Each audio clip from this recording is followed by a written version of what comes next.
Is there any way that you determine the type of solution that you need? Like, are there certain questions that you ask that you introduce at the beginning of the process to help you seek out, is it a process solution, technical solution, or organizational solution? I'm just curious to know, like, if there is something that somebody could adopt to help them develop that thought process. Sometimes I will force myself to come up with multiple different types of solution. So right now at work, we're trying to sort through a particularly thorny org question.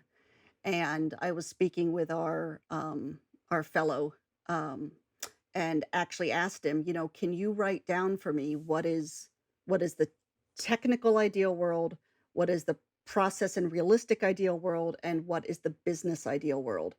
And it's a very supposedly technical question. Who should own the protocol definition for a problem? But there's a whole bunch of different ways of looking at this and different sets of considerations. So laying those out, when I'm coaching managers on learning how to design orgs and how to do reorgs, I tell them you should always produce at least 3 to 4 different solutions because it's very easy and look at all the different dimensions on which you can solve something. Deliberately force yourself to, we call it brainstorming and we picture people at a whiteboard throwing out dumb ideas. But I guess maybe it's structured brainstorming. It's deliberately looking for other dimensions of the problem. I also play around with constraints.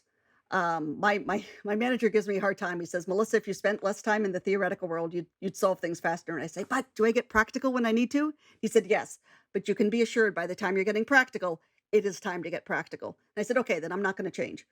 Because if I can sit in the theoretical world and then I identify my constraints, and then I can see which of those constraints I can change.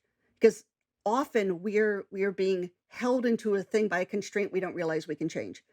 So, I'm going to do this. You often this is, a manager thing, but this is people often design a reorg based on who they have in their team and not realize, well, maybe some of those folks can flex into different roles. Maybe some of them would love to do something different. Like there are constraints you're inherently imposing on yourself.